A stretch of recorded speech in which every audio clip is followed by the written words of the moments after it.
So I was asked an email, this question from BERLIN, which is, what is the relationship of science and technology to ethics? Which is quite a difficult, complicated, sometimes dramatic relationship. And I'm a novelist, so I'm keen on that. So I'll start by giving you a literary metaphor. So imagine some very large old family of very ingenious people, just really a kind of dynasty of intelligentsia. And they live or occupy this gigantic rambling castle, which is a sprawling villa, like almost campus-sized, and it's got construction cranes on it and basement and old wings and tumble-down stones and some ivory towers. And they've been in there for generations.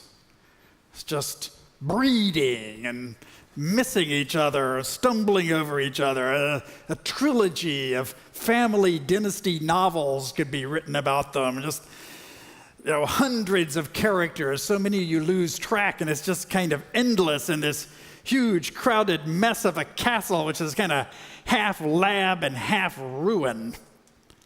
Well, that's where the relationship between ethics and science and technology takes place, in there. So, having given you that metaphor, I'm now going to tell you a parable.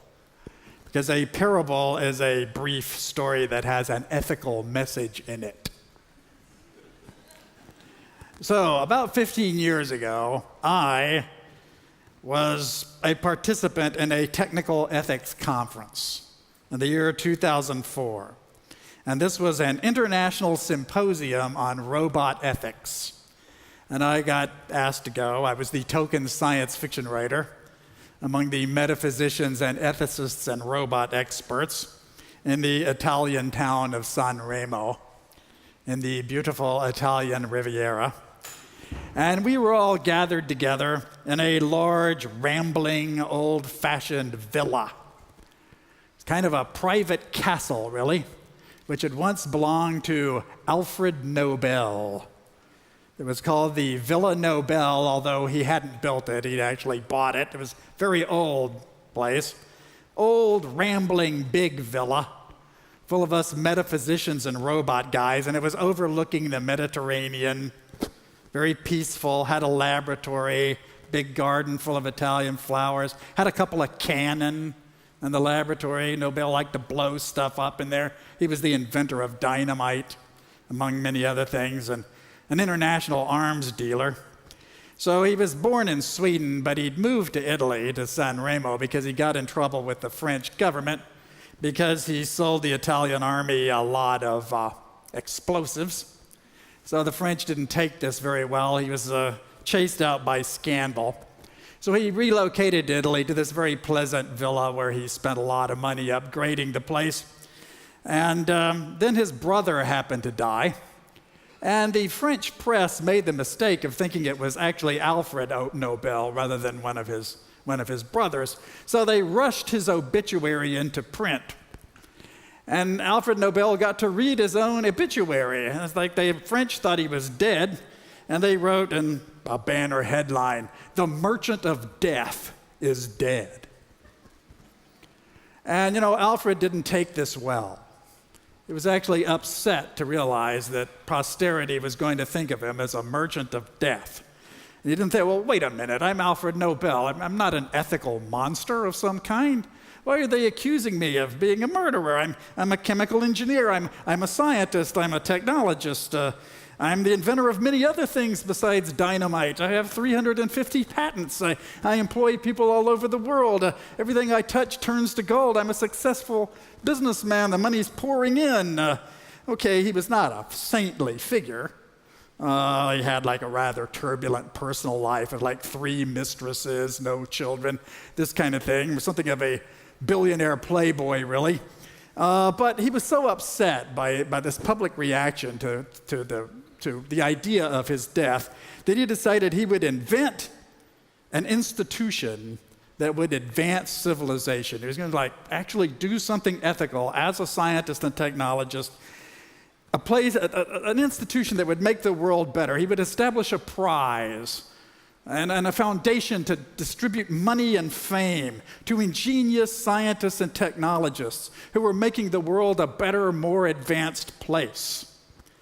And he did that, which is why people mention Alfred Nobel now. They say, oh, that's Dr. Nobel, the philanthropist of the Nobel Prize. You rarely hear him referred to as Alfred Nobel, sinister merchant of death, soulless international arms dealer.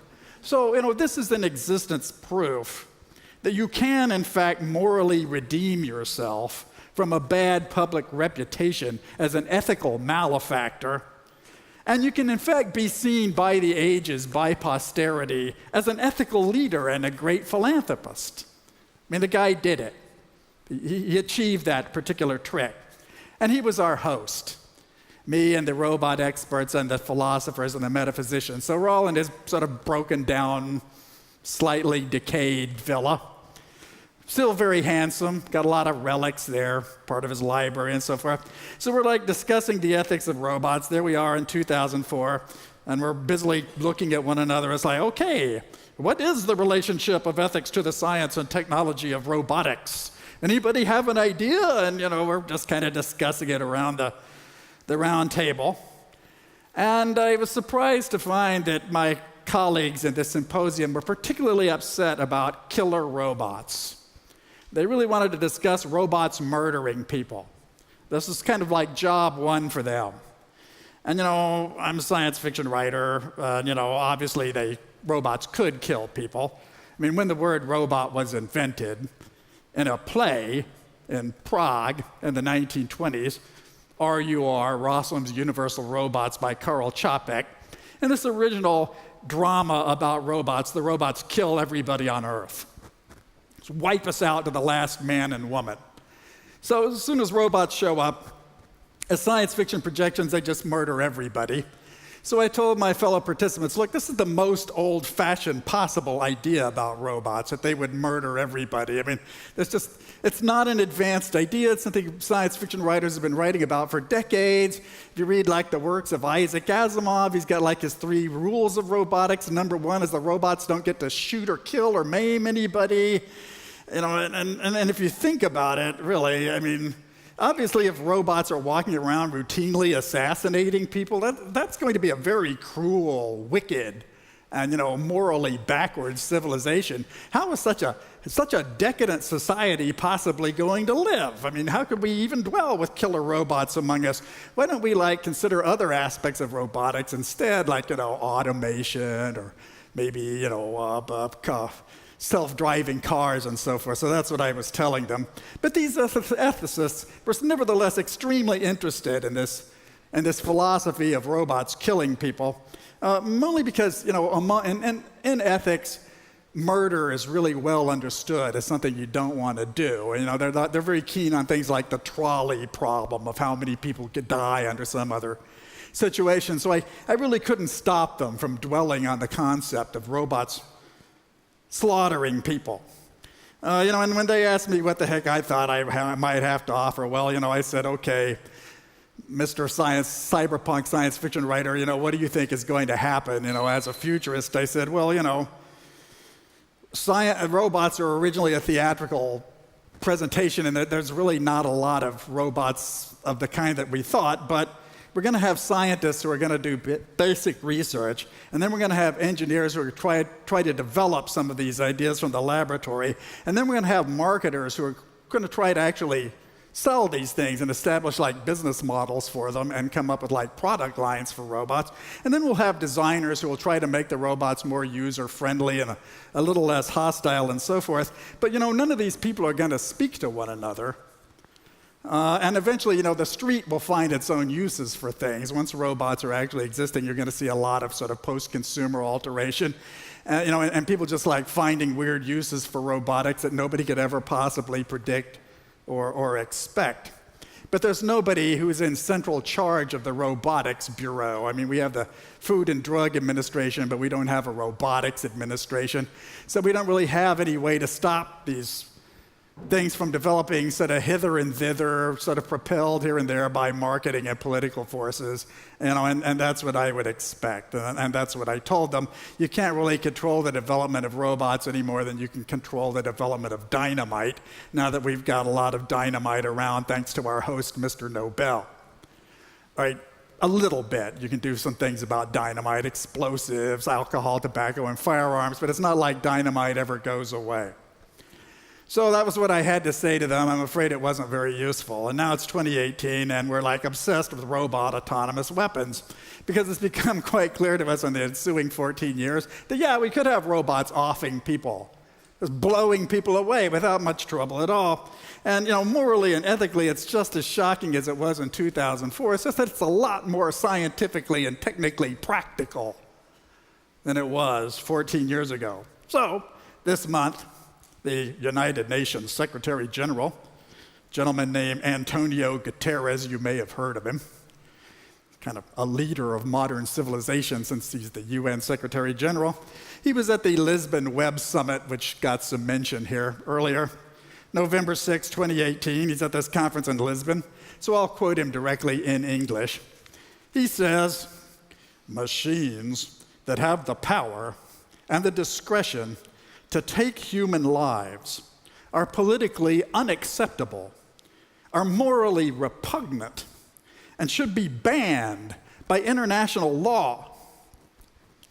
And he said that and got sort of a nice round of applause, like most speakers here have been getting. And then there are groups, civil society groups like the Campaign to Stop Killer Robots, who have like 80 different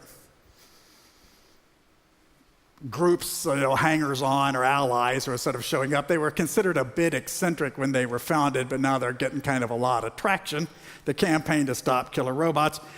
And just to name your campaign that is sort of obvious. Like, well, obviously killer robots can be stopped, must be stopped. I mean, who's like pro-killer robots? It's like, how could we possibly? Okay, they won't be stopped. They won't be stopped. And the reason killer robots won't be stopped is because it helps the geopolitical interests of the high-tech states against low-tech states with larger potential armies. I mean, they won't be stopped any more than killer drones are stopped.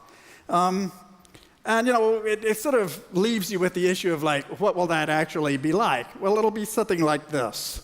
You don't really need general artificial intelligence, like a robot that actually makes moral decisions about the trolley problem. You could take an off-the-shelf drone now, like the Chinese blowfish drone, which was recently shown in China, modestly sized flying helicopter, remotely controlled, happens to pack an AK-47 assault rifle. So you could take that device and you could put on pretty standard off-the-shelf AI stuff, open source even, image recognition, computer vision, some targeting algorithms. And it could fly through that window there after blowing a hole on it and just hover around the room here, putting holes in us. It would look for the silhouettes of people on two legs, and it would put a single round through the center of mass, which is about above the belt buckle. And an AK-47 magazine has 30 rounds in it. So there would be 30 of us dead or very gravely wounded. And it would not panic, it would not be upset.